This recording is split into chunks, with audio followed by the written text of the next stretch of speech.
Ricardo Wellington was a man the world admired, a millionaire entrepreneur, respected, feared, envied. His company designs were in magazines, his interviews were quoted online, and people often said he was the kind of man who had everything. But they were wrong. The one thing he wanted most, he couldn't buy. His 5-year-old son, Daniel, had been born with mild cerebral palsy. It affected his muscles, especially in his legs. Every doctor, every specialist, every therapist had promised progress. Every bill had been paid, every treatment had been tried. And yet, Daniel's little steps were still a daily battle. Ricardo pretended he didn't care, pretended to be too busy, pretended work was more important. But truthfully, every time he saw his son struggle to move, to stand, to simply play like other children, something inside him cracked. It was easier to run from the pain than face it. So he did. He buried himself in business meetings, flights, deals, emails, anything to avoid feeling helpless. Sophia, his wife, began to raise Daniel mostly alone. The laughter that once filled. Their home slowly faded into silence until the house felt like a museum, beautiful, expensive, and painfully empty. Then came that Tuesday. Ricardo came home 2 hours earlier than usual. The house was quiet, the way it always was, until he reached the hallway leading to Daniel's room. He heard something he hadn't heard in months. Laughter. Daniel's laughter. He froze. Was he imagining it? He stepped closer, and the sound grew clearer, joyful, bright, alive. He pushed the bedroom door halfway open, and what he saw nearly stopped his heart. Daniel was lying on the rug, smiling as Elena, the maid Ricardo had hired 6 months earlier, knelt beside him. She wasn't cleaning. She wasn't organizing.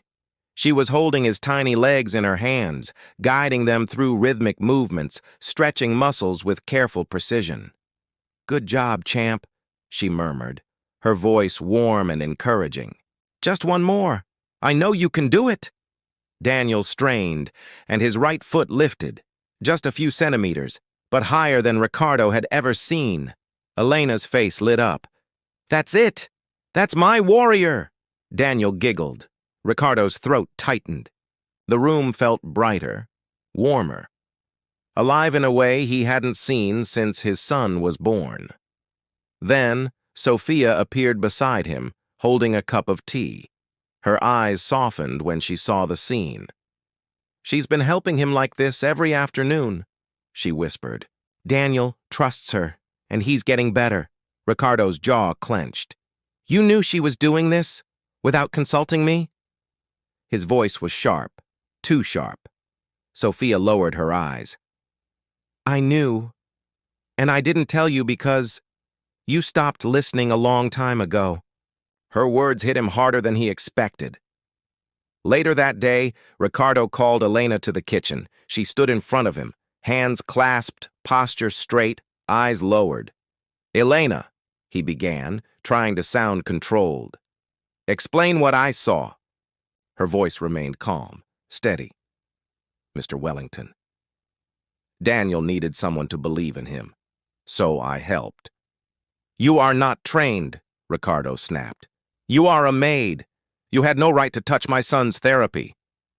The air went heavy. Elena's fingers trembled for the first time. "With respect, sir, I only did what I knew could help. I've done this before." Ricardo frowned. "Before? With who?" "My brother," she said softly. "He was born with similar difficulties. We couldn't afford therapists. So I learned. I watched professionals, read books, took notes, studied for years. And now, he walks. He runs." She lifted her eyes, and for the first time, Ricardo saw something fierce. Hope. "You can be angry with me, but you cannot deny that Daniel is improving." Ricardo opened his mouth to argue, but Daniel limped into the kitchen on his crutches, smiling. "Daddy, do you want to see what I learned today?" Ricardo's anger cracked for just a moment, but instead of answering, he said, "Daniel, go wait in the living room. The adults are speaking. Daniel's smile fell, and for the first time, Elena's voice sharpened. Sir, Daniel doesn't need more silence. He needs someone who sees him. Her words echoed. Ricardo walked away. But he didn't forget. The next morning, at work, Ricardo couldn't focus. Every spreadsheet blurred. Every voice sounded distant. His mind kept replaying Daniel's laughter. He left early again, this time not to observe quietly, but to learn the truth. Over the next few days, Ricardo watched closely. He saw Elena arrive an hour early, without clocking in. He saw her stay after hours, without pay. He saw her improvise equipment from household objects with ingenuity and care.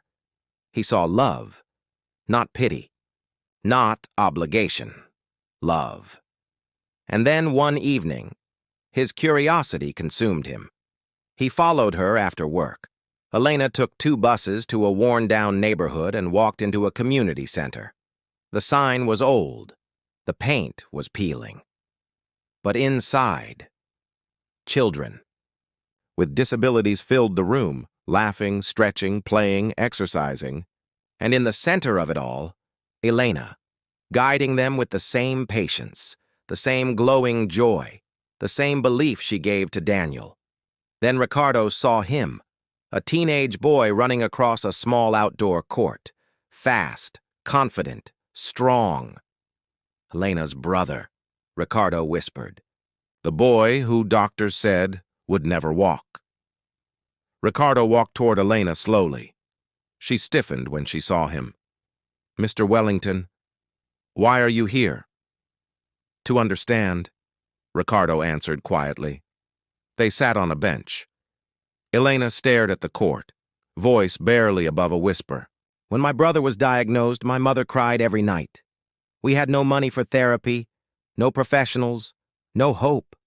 So I decided if we couldn't afford a therapist, I would become one. Ricardo listened, truly listened, for the first time in years. I studied every night after work. I learned everything I could, and when Miguel took his first step, I promised myself I would help other children too. She turned to him. When I met Daniel, I saw the same spark, the same potential, the same fight. I couldn't ignore it. Silence. Long. Heavy. Honest.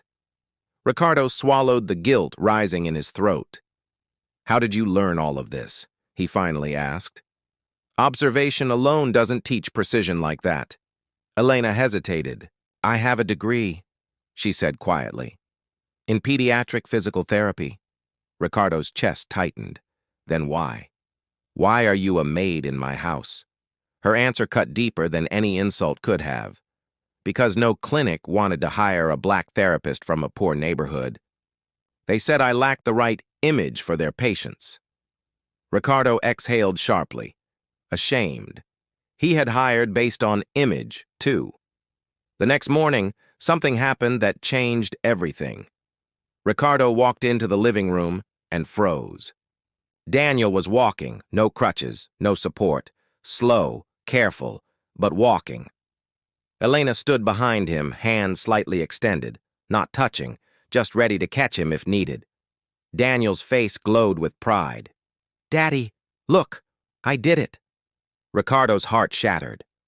He rushed forward, dropped to his knees, and pulled his son into his arms. Tears, real, uncontrolled tears, ran down his face. I'm so proud of you. I'm so proud. Daniel laughed, hugging him tightly. Elena moved to leave, to give them space, but Ricardo turned.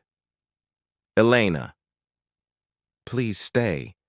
She stopped. Ricardo stood slowly, still holding Daniel's hand. I owe you an apology, he said. I judged you. I dismissed you. I disrespected your knowledge. And yet, you gave me something I will never be able to repay. Elena's eyes filled. You gave me my son back, he whispered. 3 months later, the Sao Pedro Community Rehabilitation Center reopened with new equipment, new staff, and new funding, provided by Ricardo. Elena was the director. And Daniel? He became her assistant, cheering on every child who walked through the doors. 2 years later, the world knew her name. The Elena Miguel Institute for Child Development became a national model for compassionate therapy.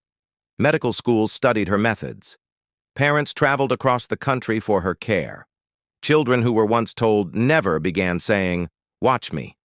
Daniel walked, ran, played soccer, and spoke to schools about believing in yourself even when the world doubts you. Sophia volunteered weekly. Ricardo reduced his work schedule permanently. The Wellington home laughed again, lived again, loved again. And Elena? She never asked for recognition. She only asked to keep helping children, but Ricardo made sure the world knew. The miracle we prayed for it was already in our home. We just didn't see her.